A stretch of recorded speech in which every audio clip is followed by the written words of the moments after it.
नमस्कार विद्यार्थी मित्रांनो, वाट पाहताना या पाठात पुन्हा एकदा तुमचे स्वागत। आज आपण कुमार भारती पाठ्यपुस्तकातील धडा क्रमांक 8वा अभ्यासणार आहोत आणि या धड्याचे सेशन क्रमांक 3 आहे। वाट पाहताना या पाठामध्ये लेखिकांनी जो काही त्यांच्या वाट पाहण्याची विविध पैलू आपल्या समोर व्यक्त केलेले आहेत, त्याच्यातून आपल्याला त्यांच्या संवेदना आपल्याला पाहायला मिळतात, त्यांचे अनुभव आपल्याला प्रत्यक्ष अनुभवायला मिळत आहेत। आतापर्यंत लेखिकेने वाट पाहणे या पाठामध्ये कशाची वाट पाहिलेली आहे, किती उन्हाळ्याच्या सुट्टीची वाट पाहिलेली आहे। उन्हाळ्याच्या सुट्टीमध्ये जे काही ते सगळं अनुभव घेत होते, या सगळ्यांचा अनुभव त्यांना घ्यायचा होता। मग पक्ष्यांच्या थव्यांचा, त्या उमराच्या गोड लाल झालेल्या फळाचा, त्यांना पुस्तकाचे वाचनाची आवड होती, ते विविध प्रकारचे पुस्तकं वाचण्यासाठी त्यांना उन्हाळ्याच्या सुट्टीची वाट पाहावी लागायची। याचं वर्णन लेखिकेने आतापर्यंत आपल्याला सांगितलेलं आहे। तर पुढे लेखिका अजून कशाची वाट पाहतात आपल्या जीवनामध्ये, त्याचं वर्णन आपण प्रत्यक्ष पाठाच्या माध्यमातून जाणून घेऊया।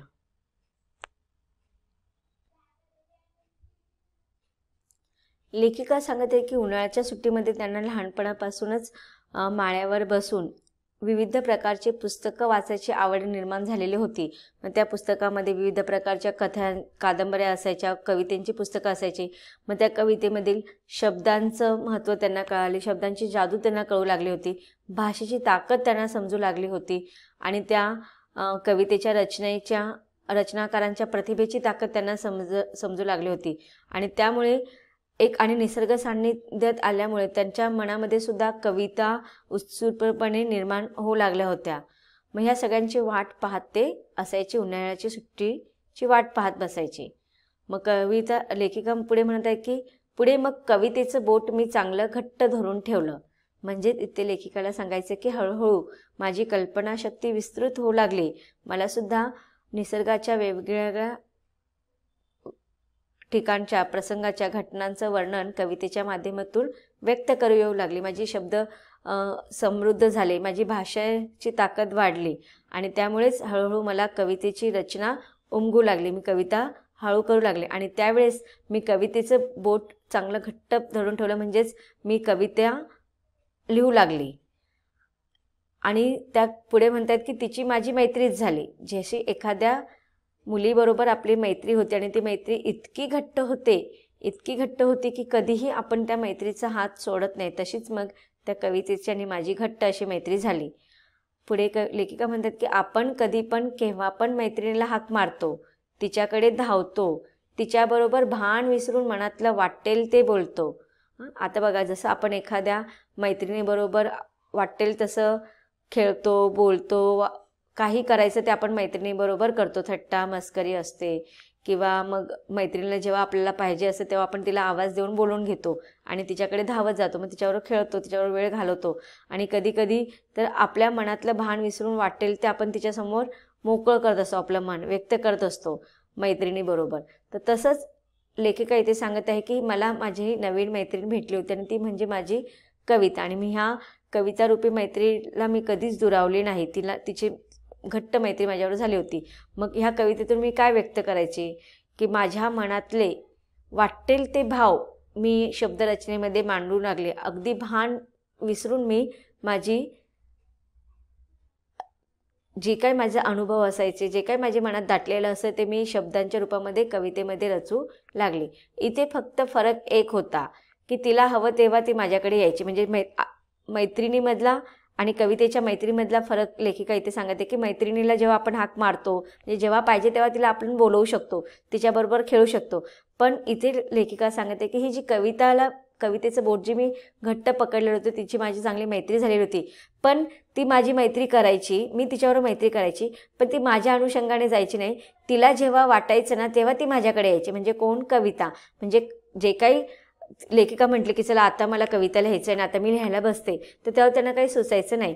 अचानक काहीतरी त्यांच्यासमोर असं वातावरण निर्माण व्हायचं की ती कविता, ती कल्पना त्यांच्यासमोर येऊन शब्दांच्या रूपामध्ये व्यक्त व्हायची। म्हणजेच कविताला जेव्हा पाहिजे, काव्याला जेव्हा पाहिजे तेव्हा ती लेखिकाकडे यायची। मग कधी तिला लेखिकाला कविता सुचू लागायची, अगदी रात्री, मध्यरात्रीसुद्धा कविता सुचायच्या। पण मला मात्र कधी कधी खूप वाट बघायला लावायची. आता लेखिका म्हणते की ही कविता जरी माझी मैत्री झाली होती तिच्यावर, तिचं मी बोट घट्ट पकडून बसली होती, पण तरी पण ती तिच्या अनुषंगानेच यायची, तिच्या अनुषंगानेच ती मला सुचायची. आणि मी किती पण म्हटली की मला आता कविता लिहायचं आहे, मला आता काहीतरी, पण तिला सुचायचं नाही. म्हणजेच लेखिका इथे म्हणते की कवितासुद्धा मला तिची वाट पाहायला लावायची. मी हाक मारल्यावर हमखास येईलच असं नसायचं कवितेचं, की आता चला मला असं वाटतं की आता मी बसावं, मोकळा वेळ आहे माझ्याकडे आणि मी कविता लिहायला सुरुवात करावी, असं जर कधी मी म्हटले आणि तिला हाक मारली, कविता चल ये मला सुच, आता छानपैकी शब्दांमध्ये तू व्यक्त हो, पण ती कविता कधीच माझ्यासाठी तेव्हा यायची नाही. जेव्हा हाक मारल्यावर हमखास ती येईलच असं नसायचं. मग तिची वाट पाहणं, अस्वस्थ होणं, कशातच मन लागेनासं होणं, आई आत्याची ती बोलणी खाणं, आज ते वाट पाहणं आठवलं तरी मी पुन्हा हुरहुरते. मग आता बघा, लेखिका म्हणते की काही गोष्टींची वाट पाहणं ही जीवनासाठी जशी सुखदायक असते तशीच ती व्याकुळ करणारी पण असते, किंवा दुःख देणारी पण असते, किंवा मनाला अस्वस्थ करणारी पण असते. मग जेव्हा मला असं सुचायचं नाही, मला असं वाटायचं की आता मला व्यक्त व्हायचं आहे, माझं मन मोकळं करायचं आहे, शब्दाच्या रूपाने मला रचनेत व्यक्त व्हायचं आहे, पण मला ती कविता जेव्हा तिला वाटायचं तेव्हाच ती यायची, ते कधीही तिचं येणं जाणं ठरलेलं नसायचं. पण जेव्हा मला वाटेल तेव्हा ती कधीच हमखास यायची नाही. आणि त्यावेळेस मी फार अस्वस्थ व्हायची, माझं मन काहूर होऊन जायचं, कशातच मन लागायचं नाही. आणि तेव्हा ती माझी व्याकुळता, तेव्हा ती माझी हुरहुरता वाढायची, आणि तेव्हा मला वाट पाहावी लागायची त्या कवितेची. आणि ह्या सगळ्या गोष्टींचा माझ्या जीवनावरती परिणाम होत होता. इतकंच नाही तर मला घरातल्यांची बोलणीसुद्धा त्याबद्दल ऐकावी लागायची. अगदी आई आत्याची बोलणी मला खावं लागायची. आणि जेव्हा लेखिका म्हणते की आज मी मोठी झालेली आहे आणि जेव्हा मी ते पाठीमागच्या वाट पाहण्याच्या ह्या गोष्टी आठवते, तेव्हा जर मला त्या गोष्टीचे आठवण झाली, त्या प्रसंगांचं आठवण आले, तरी तेव्हा त्या वाट पाहण्याची मला अजून पण ती हुरहुर जाणवते. उंबराच्या पिकल्या फळांवर पोपटाचे हिरवे पंख पुन्हा उतरून यावेत असं उगाचच वाटत राहतं. मग ती हुरहुर, ती वाट पाहण्याची व्याकुळता, ती अस्वस्थता अजून पण मला आठवली तर मला अजून पण उगाचच वाटतं की त्या उंबराच्या पिकलेल्या फळाच्या झाडावरती, त्या उंबराच्या झाडावरती त्या हिरव्या राघूंनी, त्या हिरव्या पोपटांनी पंख पसरवून पुन्हा त्या उंबराच्या झाडावरती यावं, असं पुन्हा मला उगाचच मनामध्ये वाटून जातं.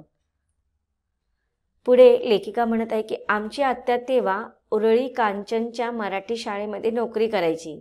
तेव्हा आजच्यासारखी उरळीला सहज जाण्याजोगी वाहनांची सोय नव्हती. आता बघा, आता लेखिका मोठी झालेली आहे आणि त्यांनी त्यांच्या बालपणातील ह्या गोष्टी सांगितलेल्या आहेत. म्हणजे त्यावेळेचा काळ थोडा वेगळा होता, की आज आपण जशा सुखसुविधा सगळ्या गोष्टींमध्ये पाहतो तशा त्यावेळेस नव्हता. की वाहनांची आता सगळीकडे रेलचेल झालेली आहे. अगदी आपल्याला कितीही लांब जायचं असेल तर आपण सहजासहजी जाऊ शकतो. पण त्या काळामध्ये वाहनांची सोय नसल्याकारणाने, कुठेही येणे जाण्याची सोय व्यवस्थित नसल्याकारणाने प्रवास करायला थोडा त्रास व्हायचा. मग इथे लेखिका सांगत होते की त्यांची जी आत्या होती ती उरळी कांचनच्या मराठी शाळेमध्ये नोकरी करत होती आणि त्यावेळेस उरळीला जायचं म्हणजे येण्या जाण्याच्या वाहनांची सोय नव्हती आणि त्यामुळे आत्या सकाळी 8 वाजताच घरातून जायची. मग पहिली बस पकडायची, नंतर रेल्वे स्टेशनला बसने जायची आणि त्यानंतर मग रेल्वे स्टेशनवरून पॅसेंजर पकडायची आणि मग ती उरळीला पोचायची. हा तो जाण्याचा प्रवास. पुन्हा परतण्याचा तसाच प्रवास असायचा की उरळीवरनं पॅसेंजरने बसून रेल्वे स्टेशनवर यायची, पुणे रेल्वे स्टेशनवर यायची आणि पुन्हा मग त्या पुणे रेल्वे स्टेशनवरनं बस पकडून मग घरी यायची. परतताना तसंच गाडी पुष्कळदा उशिरा सुटायची. पुन्हा पुणे स्टेशनवरून बसनं घरी परतायला तिला कधी 9, 9:30 सुद्धा व्हायचे. म्हणजे सकाळी 8 वाजता आत्याने जे घर सोडलेलं असेल तर ते रात्री 9, 9:30च्या दरम्यान ती घरी पोचायची. आणि त्यावेळेस आम्ही भावंडे तेव्हा तिची वाट बघत वाड्याच्या दिंडी दरवाज्यात उभी राहायचो. मग त्यावेळेस त्या आत्याची, सकाळी 8 वाजता निघालेल्या आत्याची रात्री 9, 9:30 वाजेपर्यंत पासून रात्री सगळे लेखिका आणि तिचे भावंड वाड्याच्या त्या दिंडी दरवाज्यामध्ये उभी राहून वाट पाहत बसायची. आत्या येईपर्यंत वाट बघून रडू गळ्याशी दाटलेलं असायचं. ती आली की धाकटा भाऊ झेप टाकून तिला लोंबकळायचा आणि मी रडू आवरत हसायची. सगळा शोष निपटून तिच्याजवळ घेण्यानं शांत वाटायचं. तिला नोकरी करणं भाग होतं आणि आमचं वाट पाहणं मात्र अटळ होतं. आज हे समजतं, पण तेव्हा जीव नुसता फुटून जायचा. कसली कसली भीती वाटत राहायची. आता इथे लेखिका सांगायची की आत्या जेव्हा कामाला जायची, शाळेत नोकरी करत होती आणि जेव्हा ती नोकरीच्या निमित्ताने बाहेर जायची, तिला त्यावेळेस नोकरी करणं भाग होता. पण हा एवढा लांबलचक प्रवास करून तिला नोकरी करताना तिची फार ओढाताण होत होती आणि जोपर्यंत ती घरी येत नव्हती तोपर्यंत तिच्या काळजीने सगळ्यांचा जीव कासावीस होऊन जायचा. कसली तरी एक अनामिक अशी भीती सगळ्यांच्या मनामध्ये लागून राहायची आणि जोपर्यंत ती संध्याकाळी रात्री 9-9:30 वाजता घरी येत नाही तोपर्यंत कोणाच्याच जीवामध्ये जीव यायचा नाही. आणि जेव्हा ती दरवाज्यात यायची, ती येईपर्यंत आम्हाला तिच्या वाट पाहण्यापलीकडे दुसरं कोणतंच आमच्याकडे पर्याय नव्हता. आत्ता येईपर्यंत वाट बघून बघून रडा म्हणजे अश्रू दाटून यायचे डोळ्यामध्ये, गळा भरून यायचा. आणि लेखिका सांगतात की जेव्हा ती यायची तेव्हा रडू आवरत आम्ही हसत असत. सगळा शोष निपटून तिच्याजवळ घेण्यानं मग ते वाट पाहण्याची जी काही व्याकुळता आहे ती त्यावेळेस संपायची, जेव्हा ती आम्हाला प्रेमाने जवळ घ्यायची आणि मग ते आमचं हुरहुर करणारं व्याकुळ झालेलं मन शांत व्हायचं. आता नोकरी करणं ज्याप्रमाणे तिला भाग होतं त्याचप्रमाणे लेखिकांचं तिचं वाट पाहणं हे सुद्धा अटळ होतं. आणि त्यावेळेस लेखिका म्हणते की हे मला आज समजते, त्या पाठीमागची जी व्याकुळता आहे किंवा त्या पाठीमागची जी काही भावना आहे ती मला आज समजते. लेखिका म्हणतात की त्यावेळेचं वाट पाहणं हे अटळ होतं आणि त्याच्या पाठीमागचं कारण मला आता समजत आहे. पण तेव्हा जीव नुसता फुटून जायचा, कसली भीती वाटत राहायची. आता लेखिका इथे सांगते की वाट पाहणे ही गोष्ट काही सुखाची नसते. हे वाट पाहणं दुःख, काळजी, अस्वस्थता व तडफड यांनी भरलेली असते. एखाद्या गोष्टीची वाट पाहावी लागते तेव्हाच त्या गोष्टीची किंमत आपल्याला कळते. वाट पाहताना आपण धीर धरायला पाहिजे, संयम बाळगायला हवा. वाट पाहावी लागण्याने सुखाची चव वाढते आणि यशाची गोडीसुद्धा वाढते. हे आत्ता लेखिकेला समजत आहे. पुढे लेखिका म्हणते की अलीकडे एक सुरेख परदेशी सिनेमा पाहिला, चिनी cinema, postman in the mountain हे त्या सिनेमाचं नाव. पहाडी प्रदेशामधला एक जुना पोस्टमन आजारी पडतो म्हणून त्याच्या जागी त्याच्या मुलानं काम करायचं ठरतं. मुलगा काही फारसा उत्सुक नसतो त्या कामाला, पण शेवटी पत्रांचा थैला पाठीवर घेऊन वडिलांबरोबर कामाची माहिती करून घेण्यासाठी निघतो. वाहनांची सोय नसलेल्या लहान लहान वाड्या वस्त्या पायी चालत हिंडायच्या. हे वाटतं तितकं सोपं काम नव्हतं. तर इथे लेखिकेने वर्णन केलेलं आहे की एक पोस्टमन होता, त्याचा मुलगा, त्याला हे काम करायला आवड नव्हती, पण जुना पोस्टमन आजारी पडल्या कारणाने त्याच्या जागेवर त्याच्या मुलाला ते काम करायचं ठरतं. आणि त्या मुलाला त्या पोस्टमनाच्या कामाची आवड नसते आणि त्यामुळे तो काही आवड नसल्याकारणाने त्याला ती इच्छा नसते. पण शेवटी पत्रांचा थैला पाठीवर घेऊन वडिलांबरोबर तो कामाची माहिती करून घेण्यासाठी निघतो. आणि त्यावेळेस वाहनांची सोय नसलेल्या लहान लहान वाड्या वस्त्यांमध्ये तो वडिलांबरोबर पायी चालत हिंडायचा. आणि हे वाटतं तितकं सोपं काम नव्हतं, ना त्याच्यासाठी ना त्याच्या वडिलांसाठी. एका वस्तीवर दोघं बापलेक येतात. तिथं एका झोपडीपाशी एक अंध म्हातारी बसलेली असते. पोस्टमन आल्याचं तिला बरोबर समजतं. ती आनंदून जाते. पत्र हातात घेऊन ती स्पर्शानं त्याचा आनंद भोगते. पोस्टमनालाच ते वाचायला सांगते. म्हातारीच्या मुलानं तिला पाठवलेलं ते पत्र असतं. त्यानं आपल्या आईची खूप प्रेमानं विचारपूस केलेली असते.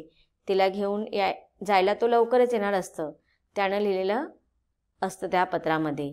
ते सगळं ऐकताना म्हातारीच्या तोंडावर खूप समाधान पसरतं. तर इथे बघा लेखिकेने आपल्या जीवनामध्ये ज्या विविध प्रकारचे वाट पाहण्याचे जे काय अनुभव होते त्याचं वर्णन लेखिकेने इथे केलेलं आहे. आणि नंतरच्या परिच्छेदमध्ये त्यांनी एक रूपक म्हणून एक कथा आपल्याला सांगितलेली आहे की एक पोस्टमन आहे, तो आपल्या मुलाला घेऊन सगळं काम दाखवत असतो, कारण की त्याला आता ते काम करू शकणार नाही, तो आजारी असतो आणि त्याला त्याच्या जागेवरती त्याच्या मुलाला तिथे काम करायचं असतं, म्हणून तो मुलाला सगळं समजण्यासाठी तो आपल्याबरोबर घेऊन जात असतो. तिथेच त्याला एक वस्तीमध्ये एक म्हातारी, अंध म्हातारीकडे तो जातो. पोस्टमन तिला पत्र देतो आणि त्या पत्रातील त्याच्या म्हातारीच्या मुलाने पाठवलेल्या पत्राचं मजकूर तिला वाचून दाखवतोय. हे वर्णन इथे लेखिकेने केलेलं आहे. तर विद्यार्थी मित्रांनो, पाठाच्या या परिच्छेदामध्ये आपल्याला जाणवतं की वाट पाहणे ही काही सोपी गोष्ट नाही आहे. त्या पाठीमागची तळमळ, त्या पाठीमागची व्याकुळता ही कधी सुखद असते तर कधी दुःखद असते. पण वाट पाहणे म्हणजेच मनावरती संयम ठेवणे हे नक्की तितकंच खरं आहे. आता पाठाच्या पुढे लेखिकेने आपल्याला वाट पाहण्यासाठी त्याला कशाची वाट पाहावी लागलेली याचं वर्णन लेखिका आपल्याला पाठ्यपुस्तकाच्या परिच्छेदातून सांगणार आहेत आणि त्याचा अभ्यास आपल्याला करायचा आहे. परंतु त्याचा अभ्यास आपण पाठाच्या पुढील भागामध्ये करणार आहोत. धन्यवाद.